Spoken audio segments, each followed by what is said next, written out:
مذاکرات کا دوسرا راؤنڈ ٹیوزڈے کو اسکیجول تھا، نہیں ہوا، بدھ کا دن بھی گزر گیا، جمعرات کا دن بھی گزر گیا۔ کلیئرلی ایک سٹیل میٹ ہے، بڑا سیریس سٹیل میٹ ہے۔ ایران کی طرف سے behind the scenes diplomatic activity سب کی چل رہی ہے، لیکن آفیشلی مکمل خاموشی ہے۔ صرف ڈونلڈ ٹرمپ جو بھی بات کرتے ہیں اس کا ایک کرارا جواب وہاں سے آ جاتا ہے۔ امریکن ایک کشتی پکڑتے ہیں، دو کشتیاں پکڑ دیتے ہیں، اور یہ معاملہ سنگین سے سنگین ہوتا جا رہا ہے۔ لیکن آج کچھ چیزوں میں اور ڈیولپمنٹ ہو گئی۔ سٹیل میٹ تو ہے، لگتا ہے کہ ڈونلڈ ٹرمپ اٹھتے ہیں تو ساتھ ہی ٹویٹس کرنا شروع ہو جاتے ہیں، لیکن آج ان کے ٹویٹس بڑے امپورٹنٹ ہیں ایک دو زاویوں سے۔ پہلا ٹویٹ ان کا 8:45 میں ہوتا ہے، جہاں پہ وہ ایک سٹوری مارک تھیسن واشنگٹن پوسٹ کے ایک بہت ہی صہیونیت مائنڈیڈ، بڑے ہی میں تو کہوں گا بدبودار قسم کے وہ رائٹر ہیں، انہوں نے تو غزہ کے اوپر بھی اسرائیل کو پورا سپورٹ کرتے ہیں، ان کو وہاں پہ جینوسائیڈ نظر نہیں آتا، ان کا ایک ہی علاج ہے فلسطینیوں کو مار دو خود ہی امن ہو جائے گا۔ وہ بندہ ایک آرٹیکل لکھتا ہے اور جس میں وہ یہی کہتا ہے کہ اگر وہاں پہ دو لوگ ہیں جو اگر ڈیوائڈ ہے اوپینین کی، جو آپ کی بات نہیں مانتا اس کو آپ مار دیں۔ اس کو یہ ری پوسٹ کرتے ہیں اپنے آرٹیکل میں۔ اس کے آرٹیکل کا ٹائٹل ہوتا ہے کہ ٹرمپ کو مذاکرات کرنے کی ضرورت نہیں ہے، اس کو جو چاہیے بغیر ڈیل کے مل جائے گا۔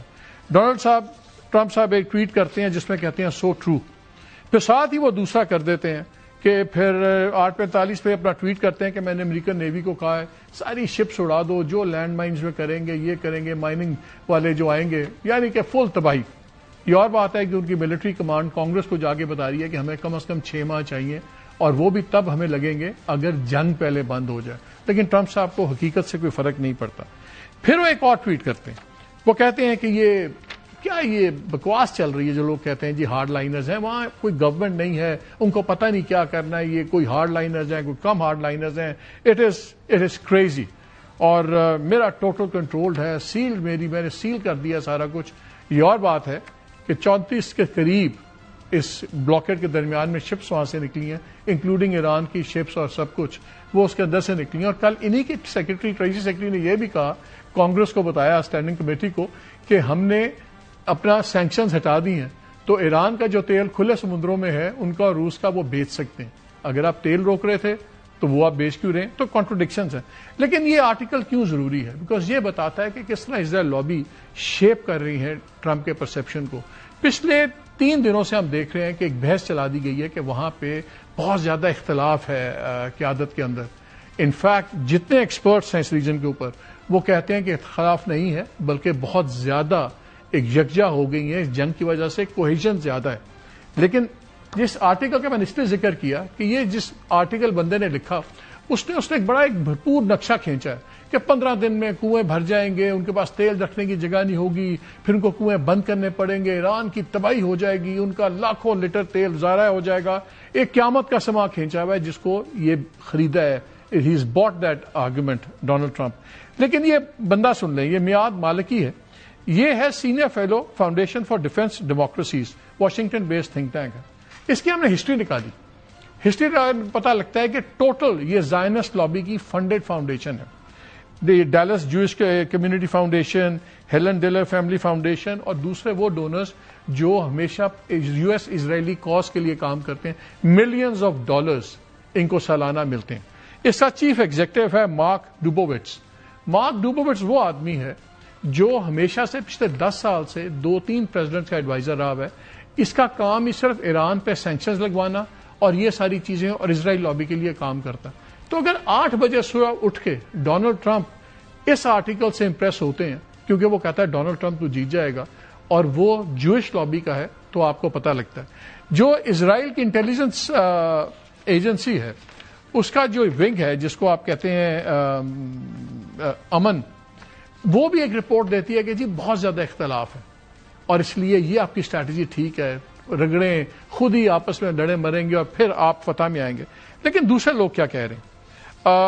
جتنے لوگ سیریس اس کے اوپر ہیں وہ بتاتے ہیں وہاں کوئی اختلاف نہیں ہے، وہاں بالکل یہ یکجا ہے۔ آج ایک بڑی انٹرسٹنگ رپورٹ آئی ہے CNN کی، فرناز فصیحی، یہ 30 سال سے ایران کو کور کر رہی ہیں۔ پہلی بات جو انہوں نے ریولیشن کی وہ ہے نیو یارک ٹائمز کے ساتھ ہیں، یہ 30 سال سے ان کو کور کر رہی ہیں ایران کے اوپر۔ ایک تو انہوں نے بتایا کہ خامنہ ای صاحب زندہ ہیں، حیات ہیں، اور انہوں نے بڑی ڈیٹیل بتائی۔ انہوں نے کہا بہت سیریسلی وہ انجرڈ ہیں لیکن وہ مینٹلی بالکل دماغی طور پہ بالکل صحیح شارپ ہیں۔ انہوں نے کہا کہ ان کی ایک لات پہ ایک ٹانگ پہ کوئی 3 آپریشنز ہوئے اور ان کی شاید ایک ٹانگ ضائع بھی ہو جائے گی، پروستھیٹک اس پہ لگے گا. ان کے ایک ہاتھ پہ سرجری ہوئی ہے، وہ ٹھیک کر رہے ہیں آہستہ آہستہ، اس کا بھی ان کو ٹھیک ہو رہا ہے. ان کا چہرے اور ہونٹ بری طرح جل گئے ہیں، ان کے لیے بڑا مشکل ہوتا ہے بولنا، اور ایونچولی ان کو پلاسٹک سرجری کی ضرورت ہوگی. لیکن انہوں نے کہا مینٹلی وہ بالکل شارپ ہیں اور وہ اپنی انسٹرکشنز دے رہے ہیں. صرف یہ ہے کہ اسرائیل کی وجہ سے ان کو ایک سیکرٹ پلیس پر رکھا ہوا ہے اور وہاں پہ یہ کوئی الیکٹرانک کمیونیکیشن نہیں ہے. وہ اپنے ہاتھ سے لکھ کے انسٹرکشنز ان کو دیتے ہیں، وہ کاغذ میں اسی طرح پیادے لے کے جاتے ہیں، اور جو ان کو انسٹرکشنز آتی بھی ہیں مشورے کے لیے، حکم کے لیے، وہ بھی ایسے ہی سسٹم پرانا جیسے ہوتا تھا. تو اس لیے اس میں تھوڑا سا وقت لگتا ہے. لیکن اصل چیز وہ بتاتی ہیں کہ اب ہے کیا. وہ کہتے ہیں کہ جو یہ مشتبہ خامنائی ہیں، ان کا بڑا تعلق رہا. یہ 17 سال کی عمر میں یہ عراق والی جنگ میں والنٹیئر تھے. اس زمانے میں جو ان کی دوستیاں بنی کمانڈرز کے ساتھ سب کچھ، وہ آج لوگ سینئر پوزیشنز میں ہیں. تو ان کا بہت گہرا تعلق ہے. اور جب یہ اپنے والد صاحب کے ساتھ علی خامنائی صاحب کے سیکریٹریٹ میں تھے، تب بھی یہ انٹیلیجنس اور ملٹری آپریشنز کی کوآرڈینیشن ان کی ذمہ داری ہوتی تھی. تو ان کا بہت گہرا تعلق جو ہے وہ ریولیوشنری گارڈز وغیرہ کے ساتھ ہے. اور اس کی وجہ سے اب جو سینٹرل ڈیسیژن میکنگ ہے وہ ریولیوشنری گارڈز کے پاس ہی ہے. اور اس میں ذکر ہے کافی لوگوں کا. اور وہ کہتے ہیں کہ اس زمانے میں ان کی بہت دوستی، غالب آف صاحب پہلے IRGC کے کمانڈر تھے، ان سے ان کی بہت دوستی تھی. اور ان کا تو بلکہ ایک ٹرائیو وہ بتاتے ہیں. اب میں اس میں 2-3 چیزیں بتا دوں کہ ان کا کیا ہے. وہ کہتے ہیں کہ یہ خامنہ ای صاحب کی طرح ٹاپ اس طرح انکیپسول کنٹرول بھلے نہ ہو، ابھی ینگ ہیں، نئے آئے ہیں، لیکن یہ ایک بورڈ آف ڈائریکٹرز کی طرح ٹریٹ کرتے ہیں اپنے تمام لوگوں کو، جس میں سب کا مشورہ سن کے پھر آگے بات چلتی ہے. اور ظاہر ہے اس وقت جو کیونکہ جنگ چل رہی ہے، سب کچھ ہو رہا ہے، اس لیے سب سے زیادہ ان پٹ جو ہے وہ فوجیوں کا ہے. اس نے بتاتی ہے کہ اس آرٹیکل میں کہ ملٹیپل لیورز آف پاور ہیں. جو کمانڈر ان چیف ہیں brigadier general Ahmad Vahidi, general Mohammad Bagher Zolghadr جو سپریم نیشنل سیکورٹی کونسل کے کمانڈر ہیں، یہ بھی former hard line commander of guards ہیں. جنرل یحییٰ رحیم صفوی یہ بھی کمانڈر ہیں جو تینوں ٹاپ پوزیشنز پہ رہے ہیں. لیکن ان کا تعلق over the years, over the decade, ان کا ڈائریکٹ تعلق رہا ہے مشتبہ خامنائی کے ساتھ. اور اب اس کا نتیجہ یہ ہے کہ جو ریلیجس کلیرکس ہیں وہ بالکل ان کی ان پٹ ہے، سب کچھ ہے، مگر جو مین ڈیسیژن میکنگ ہے وہ بیٹل ہارڈن. جو اب دیکھیے 79 سے وہاں پہ آپ نے دیکھا اسلامک ریولیوشن ہے. اب جو اس جنریشن آرمی کو لیڈ کر رہی ہے ساری اس کے بعد کی ہے. 40s کے اندر کی جو اب جوان لڑکے تھے اب وہ سینئر پوزیشنز میں آ گئے. So it is a young aggressive battle hardened leadership. تو یہ جو ٹرمپ صاحب کا خیال ہے کہ جی بڑے فرق نہیں ہے، صرف ایک انہوں نے خود ہارڈ لائنرز جو سخت ترین ہیں ان کو اوپر لانے میں انہوں نے پروسیس کو اسپیڈر کیا ہے. اور ان کا وہ کہتی ہیں کہ 5 ہفتوں کی جنگ کے بعد جنرلز اب کانفیڈنٹ ہیں کہ ہم نے راستہ روک دیا ڈونلڈ ٹرمپ کا. اور جب یہ روز جب دھمکیاں دیتے ہیں تو اس کا الٹا اثر ہوتا ہے. بجائے کہ جو نیگوشیٹ کر رہے ہیں ان کو فلیکسیبلٹی ملے، ان کے لیے اور چیزیں مشکل ہو جاتی ہیں. اور وہ یہ بھی لکھتی ہیں کہ وہاں پہ اندازہ یہ ہے کہ انہوں نے جو ہرموز کا کیا ہے اس کی وجہ سے حالات بہت زیادہ مشکل کر دیے ایران کے لیے کوئی بھی کنسیشن شو کرانا. یہ انہیں بتاتی ہیں کہ گارڈز ہی تھے جنہوں نے یہ اسٹریٹجی طے کی تھی کہ ہم ہرموز بھی بند کریں گے، ہم یہ باقی بیسس پہ حملے کریں گے. انہوں نے یہ اگری کیا کہ بالکل سیز فائر بھی آپ کر لیجئے، اور یہی بیک چینل ڈپلومیسی بھی انہوں نے کی. اور غالب آف کو بھی انہوں نے ہی چنا کہ وہ جا کے لیڈ کریں. آپ کو یاد ہے جنگ سے پہلے اراکچی صاحب تمام مل جا رہے تھے، ٹریول کر رہے تھے، لیکن مین رول نیگوسیشنز کا جو غالب آف صاحب کو ملا ہے وہ بھی because he was close to IRGC. خود بھی بڑے یہ ہارڈ لائن ان کے تھے. سو یہ اس میں کوئی ڈاؤٹ اب نہیں ہے. یہاں تک بتاتے ہیں کہ خامنہ ای صاحب کے جو کلوزسٹ دوست ہیں یہ سارے حبیب بٹالین ہوتی تھی، اس میں تھے سارے. اور ان کے ایک فارمر انٹیلیجنس چیف حسین طائب، جنرل محسن رضائی جو ان کے کمانڈر رہے مشتبہ خامنائی کے، وہ ریٹائر بھی ہو گئے، ان کو بھی دوبارہ بلا لیا خامنہ ای صاحب نے. اب خامنہ ای صاحب، طائب صاحب اور غالب آف صاحب یہ اس زمانے میں بتایا گیا اس میں کہ جی ہر ہفتے ملتے تھے، لنچ کرتے تھے، ڈنر کرتے تھے، باتیں کرتے تھے، ایران کا مستقبل پلان کرتے تھے. تو اب جو لیڈرشپ آئی ہے یہ ایک بڑی کلیئرلی بڑی ہی کوہیسو ہے. اور یہ اگر اندازہ لگائیں گے ٹرمپ صاحب کہ میں ایک ایسے ملک کے ساتھ ڈیل کر رہا ہوں جہاں پہ لیڈرشپ کا فقدان ہے، تو یہ بہت بڑی مس کیلکولیشن ہوگی. کیونکہ اگر پہلے کوئی ڈفرنس ہوتا تھا، کیونکہ جب خامنہئی صاحب بہت بڑی شخصیت تھے، الٹیمیٹ اتھارٹی تھے، تو ان کے سامنے کوئی نہیں بولتا تھا، نہ IRGC بولتا تھا، نہ کوئی جو علامہ یا ریلیجس سائٹ کے کلرجی تھے وہ بولتے تھے، ان کا لفظ حکم ہوتا تھا. مشتبہ ابھی پوری طرح اس طرح ہینڈز آن نہیں ہے، وہ ابھی ریکور بھی کر رہے ہیں، تو انہوں نے اپنا سارا وزن IRGC کے ساتھ ڈالا ہوا ہے. ان کے حکم سے چل رہے ہیں، لیکن اٹس اے کلیکٹو ڈیسیجن. سو سب سے بڑی غلطی یہ ہو سکتا ہے ٹرمپ کریں. پہلے غلطی تھی کہ ایران ہرمز بند نہیں کرے گا، ہو گیا. پھر غلطی کی کہ ایران حملے نہیں کرے گا ہماری بیسس پہ، ہو گیا. پھر تھا کہ 4 ہفتوں میں ایران لمبا لیٹ جائے گا، نہیں ہوا.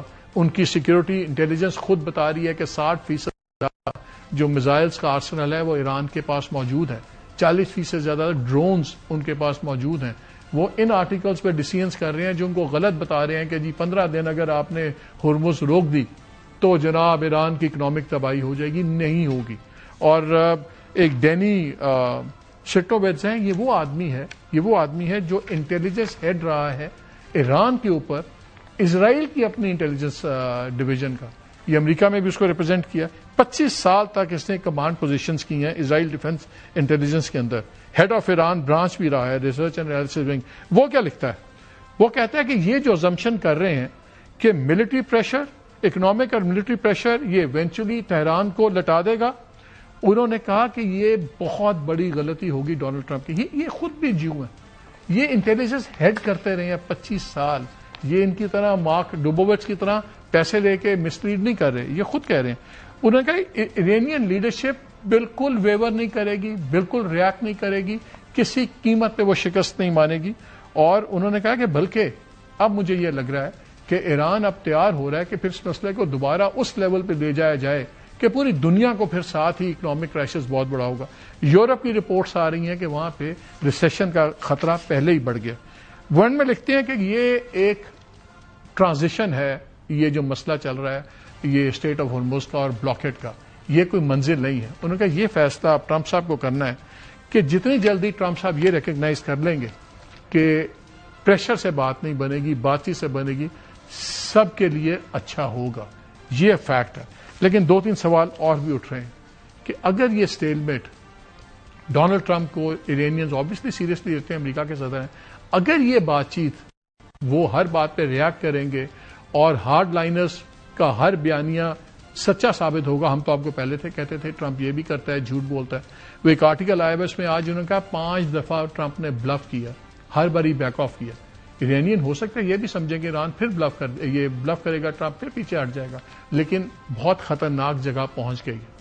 کہاں کھڑے ہوئے ہم؟ کیا یہ مذاکرات اباد ڈیڈ ان دا ٹریکس؟ کیا پاکستان بیچ میں پھنس گیا ہے؟ کیسے یہ چیز آگے چلے گی؟